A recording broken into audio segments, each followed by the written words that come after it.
Welcome to Daily Visa News. Today we are diving into one of the most pressing and controversial developments in UK immigration policy, the government's decision to tighten its borders against nationals from Pakistan and Sri Lanka. This move has already sparked heated debate, raised difficult questions about fairness and security, and left many families and individuals uncertain about their futures.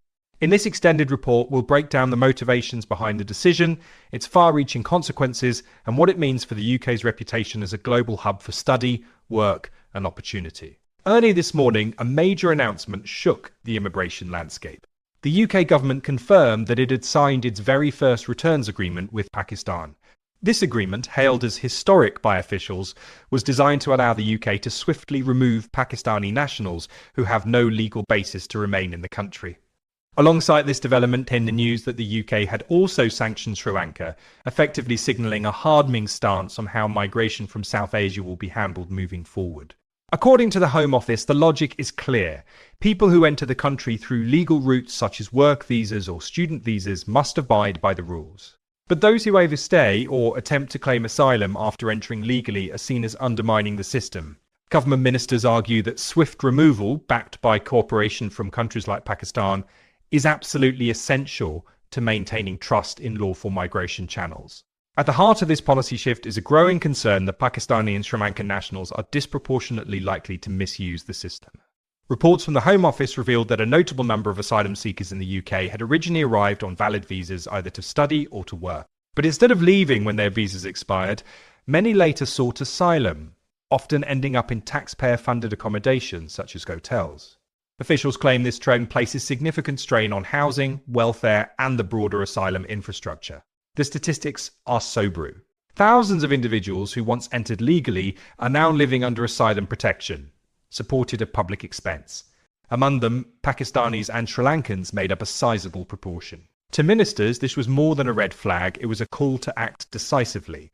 And so they did, introducing restrictions that will make it far more difficult for new applicants from these countries to obtain visas. But the implications extend much further than government talking point. For countless families in Pakistan and Sri Lanka, the UK has long represented a beacon of opportunity. Students see British universities as a gateway to the world, offering access to world-class education and invaluable professional networks. Skilled workers from doctors and nurses to engineers and IT professionals have historically filled critical shortages in the UK workforce. For them, the chance to live and work in Britain has meant not only personal advancement, but also the ability to support loved ones back home. With the new restrictions, however, doors that were once open now appear to be closing. Students weighing their options may think twice about applying to the UK, choosing instead destinations like Canada, Australia, or Germany, which are actively promoting more inclusive immigration systems. Professionals who once dreamed of building careers in London or Manchester may decide that their skills are better welcomed elsewhere. And universities already reliant on the tuition fees of international students now face the real risk of losing a vital source of income. The economic consequences cannot be overstated. International students contribute billions of pounds to the UK economy each year, not just through tuition, but also through housing, food, and everyday spend. Skilled workers, meanwhile, fill roles that often go unfilled domestically, especially in healthcare and technology. By placing heavy restrictions on applicants from Pakistan and Sri Lanka, the UK risks creating labour shortages in areas that desperately need talent. The ripple effects could weaken not only the education sector, but also the wider economy. Critics have been quick to respond.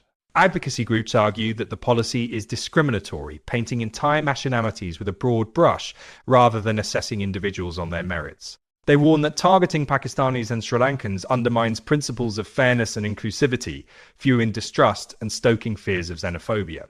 Rights organisations have gone even further, suggesting that the closures may breach the UK's obligations under international law to protect individuals who genuinely need asylum. Political opponents inside the UK have echoed these concerns. They accuse the government of pursuing a short-sighted fix to a deeply complex problem, pointing out that migration pressures cannot simply be solved through blanket bans. Instead, they call for a more comprehensive immigration framework, one that balances national security with humanitarian responsibility and recognises the contributions that migrants made to society. At the core of this new approach is a heavy reliance on data and profiling. The Home Office has already instructed officials to comb through applicants' bank statements and personal records to identify patterns of potential abuse. By building intelligence in this way, the government believes it can stop overstayers before they become a problem. Yet this strategy is not without controversy. Critics argue that profiling by nationality risks turning immigration control into a system of assumptions rather than fair assessments. Individuals may be judged less on their own intentions and more on the reputation of their country of origin. Over time, this could foster resentment, deepen stereotypes, and erode trust between communities. And while data-driven systems may appear efficient, they often fail to capture the complex realities that shape human migration, realities such as war, poverty, family ties, and personal aspirations. Let's step back for a moment and consider the human side of this policy. Imagine a student from Lahore who receives an offer from a prestigious British university. He dreams of studying engineering in the UK, building skills he can one day bring back home. Or think of a nurse from Colombo, trained and ready to fill critical shortages in the NHS. For both, the new restrictions could shut down opportunities before they even begin. Instead of being welcomed for their talents, they find themselves caught in a sweeping policy that sees them not as individuals, but as risks. These are not isolated hypotheticals. Case studies abound of families uprooted, students redirected to other countries, and professionals forced to reconsider their futures. Each story reveals the same tension. The UK's effort to control migration colliding with the aspirations of those who see Britain as a land of possibility. There are alternatives. Some experts suggest that instead of blanket restrictions, the UK could adopt more targeted vetting processes.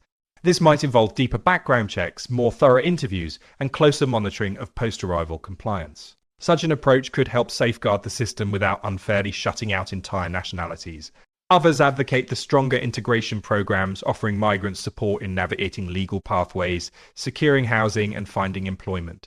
By helping individuals build stable lives, the risks of overstaying or claiming asylum might be significantly reduced. What's clear is that this moment marks a turning point. The UK government's decision reflects not just a policy adjustment, but a broader shift in how the country views its immigration obligations. Supporters will argue it's a necessary step to restore confidence in the system. Detractors will insist it's a dangerous overreach that undermines Britain's global reputation. And in between are the many individual students, workers, families whose lives hang in the balance. As this story continues to unfold, it is crucial to keep both sides of the equation in focus. Immigration systems must remain strong, fair, and resistant to abuse.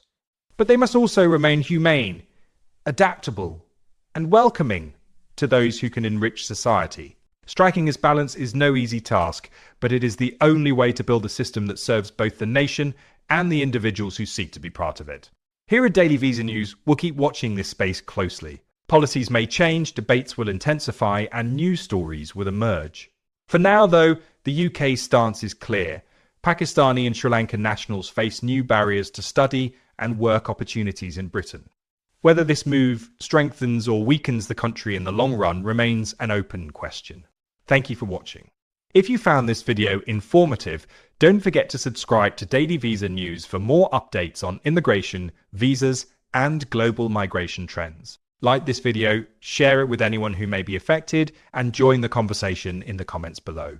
Until next time, stay informed, stay aware, and stay connected with Daily Visa News.